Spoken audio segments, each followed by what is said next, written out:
Well, What is your plan for your birthday? as usual, Pastor, I sleep the whole day. And I am very, very happy that my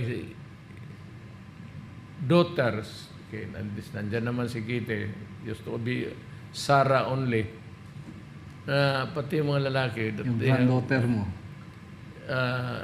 imbibe my practice of just celebrating a birthday at home. Oh. Quietly, ako matulog lang ako. You know why? Kasi nung maliit pa kami, mahirap nga lang sabihin ng nanay, ano lang tayo ng manok, yung puti. It has to be a white chicken. Yun ang ano, tapos yung dugo ng chicken ilagay dito. As if it would help. Dirty your... but it's I don't know if it's being practiced by the other tribes in the Philippines. Yun ang ano. But sasabihin lang nanay, mag-ihaw lang tayo ng manok, tapos yun na. And that's it. Later on, bigyan ka ng pera, magsine ka na lang. So, nung nagkaroon na ako ng pera, ayaw ko na rin magbago. Yung, yung nalakihan ko, sabi ko, there's no sense of throwing a party, gano'n. I'd rather, you know what? Pupunta ako sa mga, yung cancer patients.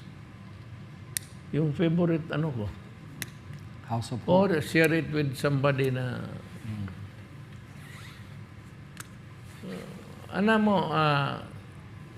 corny pakinggan. Parang hindi totoo, parang drama. Coming from a politician's mouth. But believe me, politiko ako pero dumaan talaga rin ako sa hirap. At kung ano ang sinasabi ko, hindi ako nagbubula. Whatever you have, and I always am saying this to my children, bigay mo, share it. Hindi mo madala ni 5 centimos. Yeah. That's right. So while you are still there to help your fellow human beings, do it. And do not expect any return. Yeah.